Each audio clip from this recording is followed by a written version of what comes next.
Bonjour à toutes et à tous, bienvenue dans Rencontre.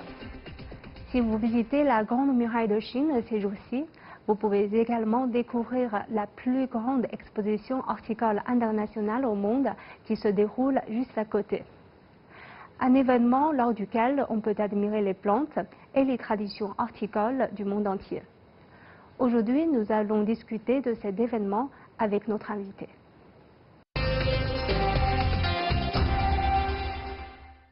J'ai le plaisir d'accueillir sur notre plateau une invitée, Camille Chen. Vous êtes rédactrice en chef de la radio LCF La Chine en français. Voilà. Alors, la radio LCF La Chine en français, c'est une plateforme multimédia avec radio, web TV, articles francophone, en fait, une plateforme francophone dédiée aux échanges franco-chinois et qui se situe pas loin de Paris. En fait, en tant que journaliste, vous avez déjà fait une très longue reportage avant même de l'ouverture de cette expo. C'est exact. Alors, en fait, maintenant, vous êtes allé il y a quelques jours à l'expo. Comment avez-vous senti? Alors, mon sentiment, c'est que, bon, déjà, je voudrais revenir sur mon reportage. Je l'ai fait il y a un an. Il y a un an, j'ai rencontré à Paris l'organisateur de cette exposition. À l'époque, le parc d'exposition n'existait pas. Il m'a parlé de ça et déjà, ça m'a fortement impressionnée. Je me suis dit, bon, dans un an, j'aimerais bien revenir à Pékin pour le visiter. Voilà. Alors, qu'est-ce que j'ai ressenti? Pour tout vous dire, je pense que c'est une exposition qui voudrait transmettre deux messages au monde entier, un double message, on va dire. Le premier message, c'est que la Chine veut devenir un grand pays responsable en matière d'écologie et de protection de l'environnement. Le deuxième message, d'après moi, c'est que la Chine veut créer un dialogue à travers cette exposition, une plateforme d'échange et de dialogue avec les autres pays. La preuve, c'est que 110 pays ont participé à cet événement. Cela étant, ça, c'est le discours, on va dire, officiel, qu'on entend partout dans les médias. Et ça correspond effectivement à la volonté du gouvernement chinois. Après, je pense que chaque personne, chaque visiteur peut aussi retenir des messages de cette exposition selon son vécu, en fonction de, on va dire, de sa vision des choses. Pour ma part, j'ai quand même retenu quelques messages personnels. Et ce sont ces messages-là que je voudrais partager ici avec vous. Alors, le premier message, c'est que en visitant ce parc, je suis allée il y a 2 jours. C'est très grand. C'est immense. C'est un parc qui s'étend sur 5350 mètres carrés de mémoire. Eh bien, en le visitant, moi, j'avais le sentiment que, voilà, la Chine veut montrer au monde entier que c'est désormais un pays qui veut être un grand pays beau au sens esthétique du terme. Ça, c'est le premier message que j'ai retenu, parce que effectivement, tout est très beau. Tout est très beau. Il y a des fleurs partout, de belles fleurs, des gazons verts, quoi d'autre, des arbres. Et des jardiniers qui s'occupent justement de toutes ces plantes. Donc c'est très beau. Le deuxième message que j'ai retenu, c'est que la Chine veut aussi montrer au monde entier que c'est désormais un pays propre. C'est la propreté qui m'a frappée.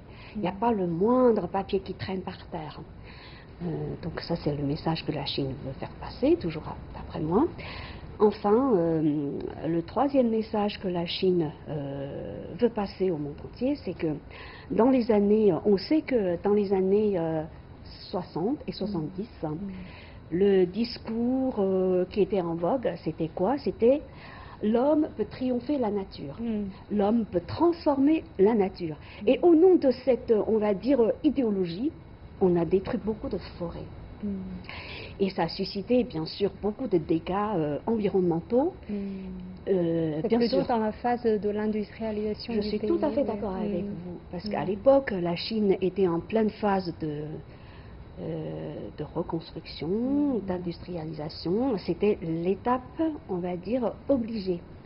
Mais aujourd'hui, on a pris conscience que développer l'économie, c'est bien, mais encore faut-il assurer un développement qui assure un équilibre entre l'homme et la nature.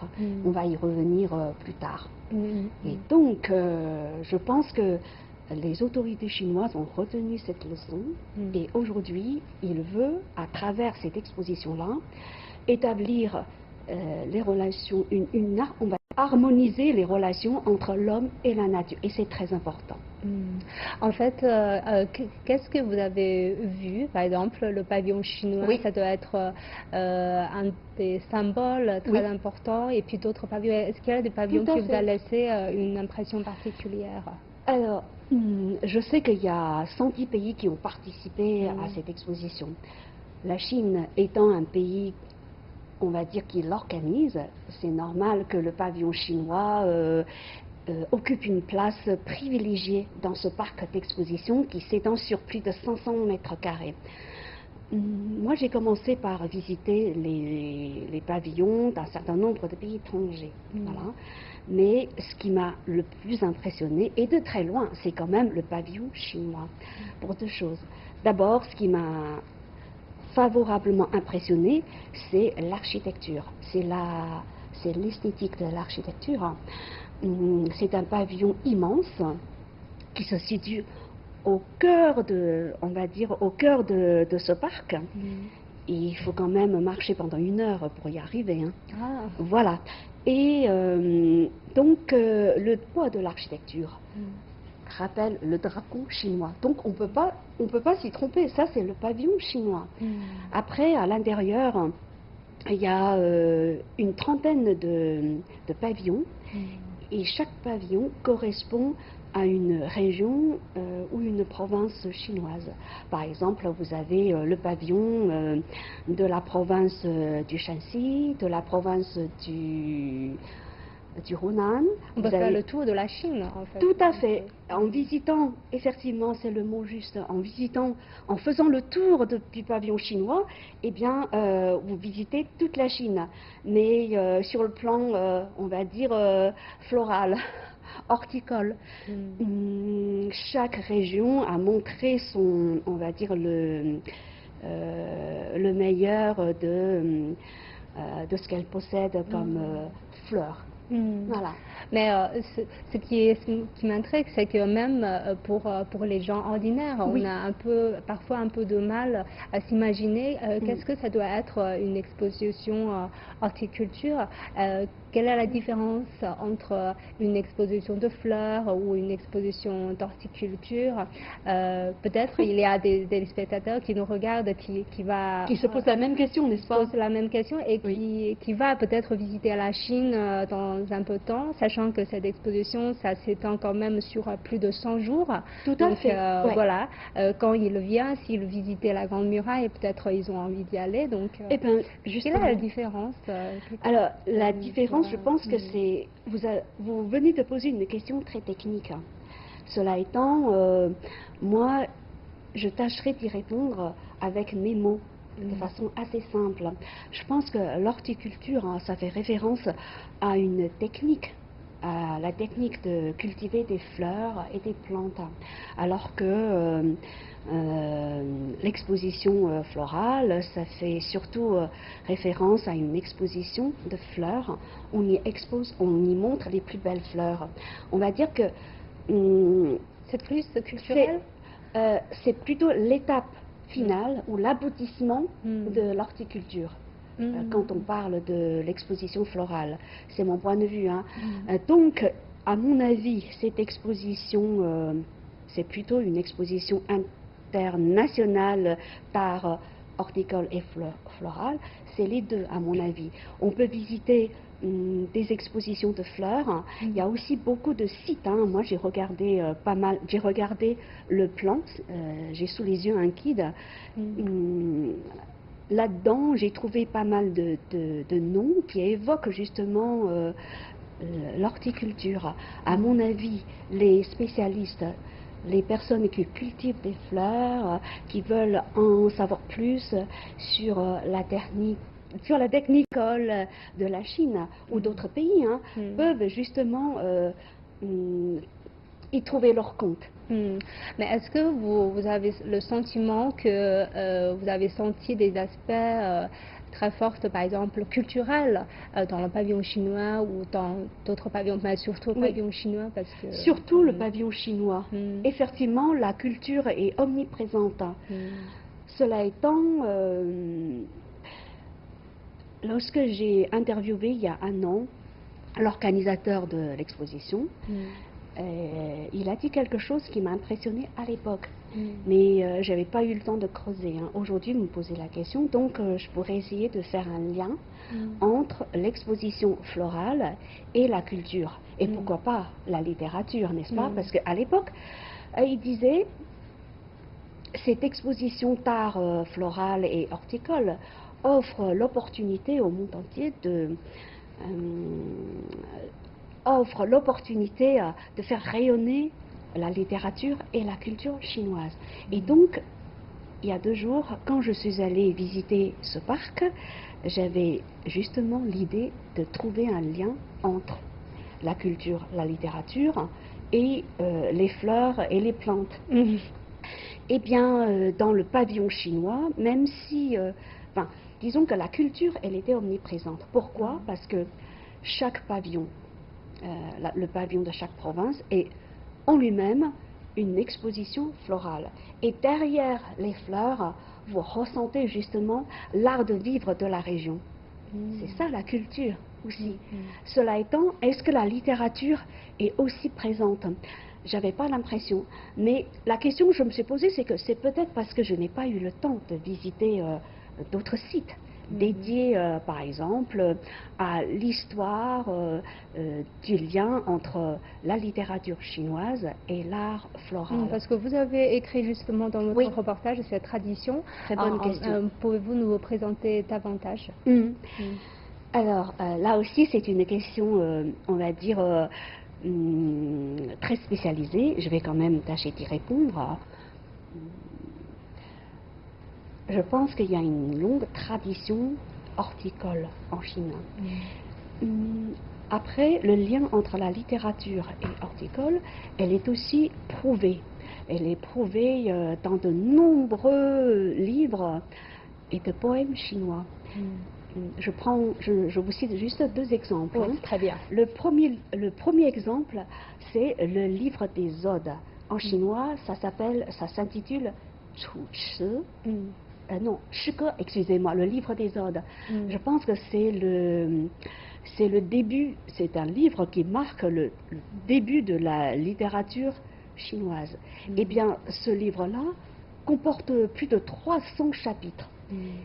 Et sur les 300 chapitres, évoque plus de 132 espèces de fleurs. Vous voyez, c'est un bel exemple de lien entre l'horticulture et la littérature chinoise. Le deuxième exemple, c'est l'exemple qui concerne la poésie Chu, donc Chu Chi, rédigée par le célèbre poète Tu Yuan. Eh bien, lui, on sait que lui, il avait l'habitude de faire référence à des fleurs et des plantes qu'on ne connaît pas d'ailleurs, hein, pour évoquer ses sentiments, pour parler de l'amour de sa patrie. Voilà ces 2 exemples qui prouvent donc ce lien, on va dire plusieurs fois millénaire, entre la tradition horticole chinoise et la tradition littéraire chinoise.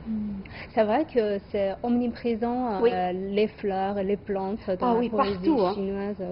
Il y a même des stéréotypes, je veux dire, quelle fleur correspond à quel genre de sentiment. Alors oui, ça c'est une question très précise. Hein. À mon avis, la pivoine, par exemple, qui est la fleur nationale de la Chine, je pense que ça évoque le sentiment patriotique. C'est mon point de vue. Hein. Après, l'orchidée, par exemple, peut-être que ça évoque la pureté, la sincérité. Oui, il y a des liaisons assez étroites. Quoi d'autre Les roses. Le sentiment de l'amour, n'est-ce pas? C'est un peu universel. Là, c'est universel. En revanche, la pivoine, ça, c'est spécifiquement chinois, puisque c'est la fleur nationale de la Chine. Et en plus, je pense, si on prend un plan plus général, pas que les fleurs, on voit par exemple l'aménagement, par exemple, d'un jardin. Voilà. C'est quand même une tradition très importante chez les lettrés chinois. Effectivement, à l'époque. effectivement. Oui, je pense qu'on peut faire rapidement une comparaison entre les jardins français et les jardins chinois. De mon point de vue, je ne suis pas une spécialiste, loin de là. Cela étant, ayant vécu de très nombreuses années en Chine et en France, je peux quand même me faire une idée.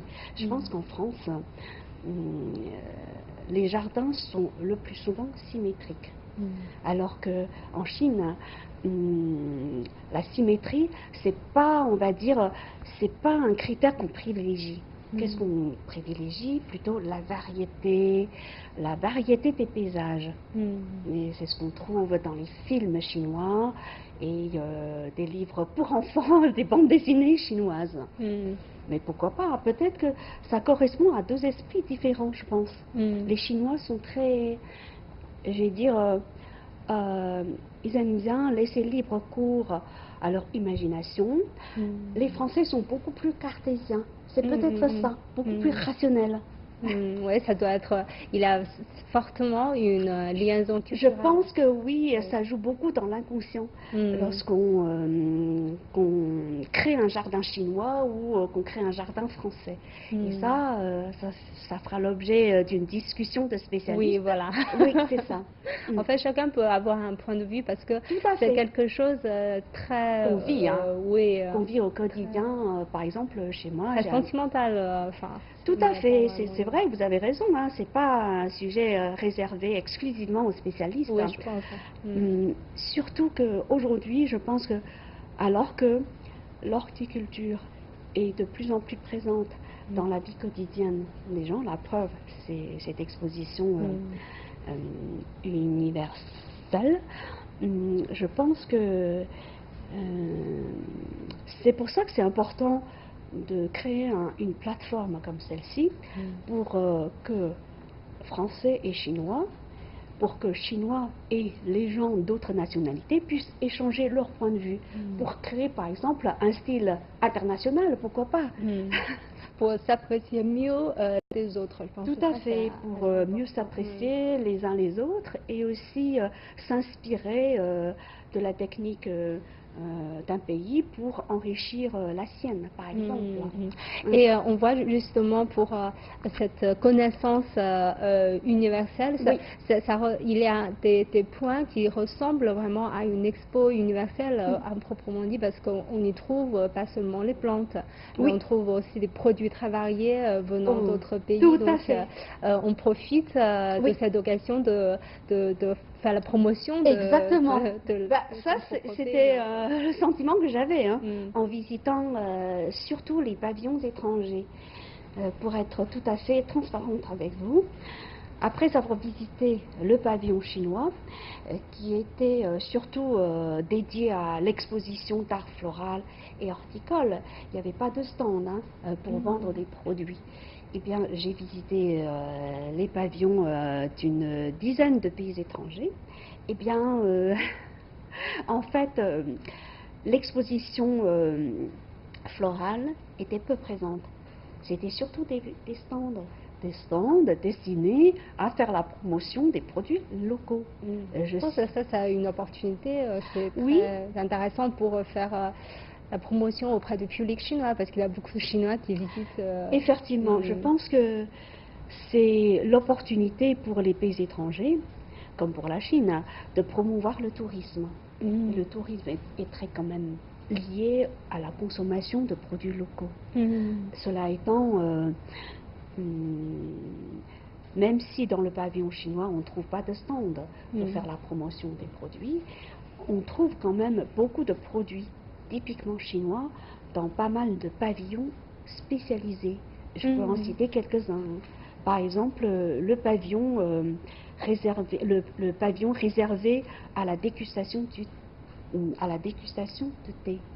Et là, on trouve beaucoup de salons de thé très différents et magnifiquement conçus. Je pense que le thé, c'est quand même très lié à cette tradition horticulture. Oui, c'est ça. Et d'ailleurs, le thé, je pense que en lui-même, c'est aussi une sorte de fleur.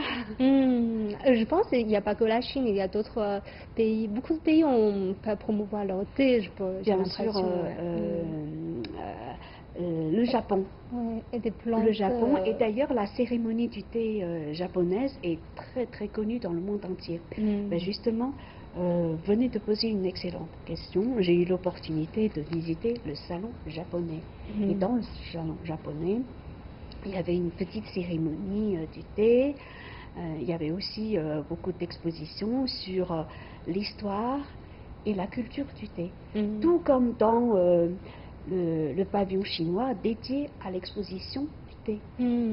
Même si on pense que la promotion des produits c'est un peu économique, mais en fait c'est quand même quelque chose, si on pense un peu, un reflet très direct de la culture et quelque chose qui approche vraiment le public, parce que la gourmandise et tout ça c'est universel. Vous avez raison. Et d'ailleurs, comme c'est un parc immense, vous voyez, je peux vous montrer ce plan, plus de 500 mètres carrés. Il faut quand même manger quelque chose. Il faut quand même manger quelque chose, parce que rien que pour aller de la porte numéro 5, et je précise qu'il y a quand même 10 entrées. Moi, j'ai pris la porte numéro 5, et pour aller de la porte numéro 5 au pavillon chinois, je l'ai dit tout à l'heure, il fallait marcher 1 heure. Bien sûr, il y a on va dire des minibus qui vous emmènent d'un endroit à un autre, mais mon but, c'était quand même de me promener au sein du parc pour sentir l'atmosphère, pour, on va dire, rencontrer des gens, discuter avec eux. C'est immense. Et bien, de temps en temps, je voulais acheter quelques produits locaux parce que j'avais faim, je voulais boire, voilà. Donc, c'était aussi effectivement l'occasion de consommer. C'est de toute façon une très bonne loisir en fait. Oui. Si on regarde un peu au fond, on voit que le thème de cette expo est vivre vert, vivre mieux. Vivre vert, vivre mieux, c'est ça, c'est tout à fait ça. Oui. Et en fait, vous avez fait beaucoup de reportages économiques c'est ça. dans votre vie. Oui. Alors, comment voyez-vous les opportunités économiques en ce sens, en fait, surtout dans le sens d'une économie verte?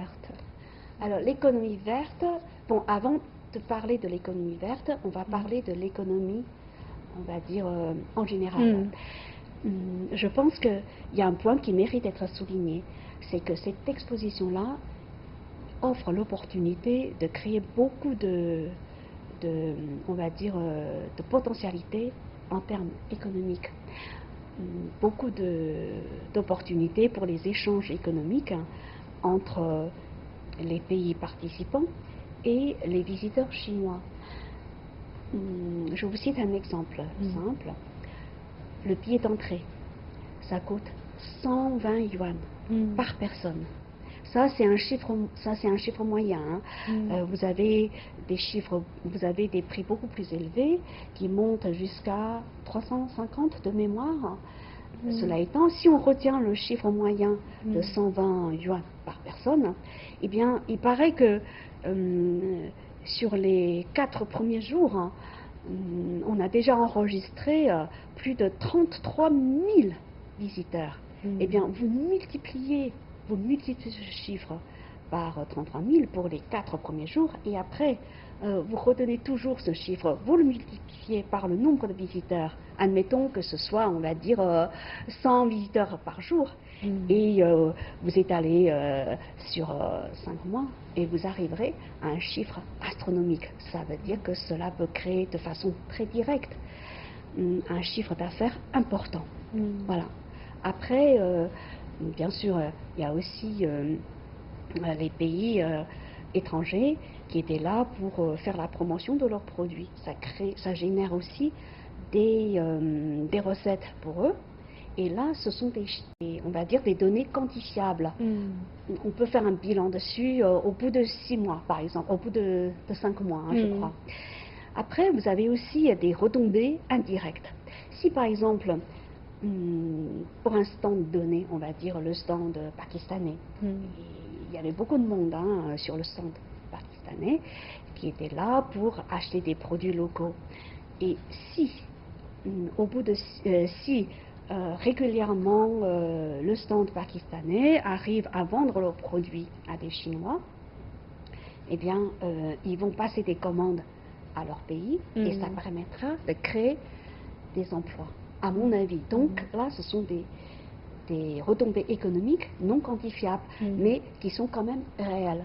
Après, pour répondre à votre question sur l'économie verte, je pense que déjà, le jardin en lui-même, c'est une promotion, c'est une vitrine, excellente vitrine de l'économie verte. Vous voyez, déjà, les 2 exemples que je vous ai cités tout à l'heure, ce sont des exemples liés à l'économie, j'ai dit tout à l'heure l'économie tout court, mais c'est quand même de l'économie verte. Ça veut dire qu'au travers d'expositions d'art floral et d'art horticole, les gouvernements locaux et le gouvernement central chinois peuvent donner un coup de pouce à l'économie. En fait, ça revient finalement à une problématique qui est assez intéressante et assez omniprésente dans notre société. C'est l'équilibre entre l'industrialisation, le développement économique et la protection de l'environnement. Donc, quel est votre point de vue là-dessus? Alors, mon point de vue là-dessus, c'est que aujourd'hui, on est au 21e siècle. On parle de plus en plus de l'équilibre entre l'industrialisation et l'écologie. On va dire que c'est le temps d'en parler. Alors qu'il y a une quarantaine d'années, on n'en parlait pas. Pourquoi? Parce que à l'époque, dans beaucoup de pays, on va dire il y a 50 ans, il y a 60 ans, dans beaucoup d'urgences, c'était surtout de se développer, de développer l'industrie pour justement donner les moyens de produire de façon beaucoup plus efficace. Parce qu'à l'époque agricole, eh bien, les moyens de production étaient limités. L'économie était quand même beaucoup plus arriérée. Grâce à l'industrialisation et surtout grâce à la révolution industrielle, l'humanité a réussi à produire une quantité énorme de produits en un temps record. Eh bien, la Chine a pris du retard par rapport aux pays occidentaux. Eh bien, après 1978, Deng Xiaoping a ouvert la Chine à l'économie occidentale. La Chine a suivi cette voie, mais encore une fois, l'urgence pour la Chine de la fin des années 70, c'était de développer son industrie. Et bien sûr, ce développement-là, même si il a réalisé beaucoup d'exploits, n'était pas sans dégâts. On connaît la pollution atmosphérique notamment. Eh bien, aujourd'hui, la Chine a pris conscience qu'il était urgent justement de privilégier une industrialisation qualitative. Ça, c'est aussi le message qu'on peut ressentir en visitant ce parc. Voilà. Alors, je vous remercie, Camille Chen, d'avoir participé à notre émission. Merci à vous. Et je vous remercie d'avoir suivi notre discussion. À la prochaine.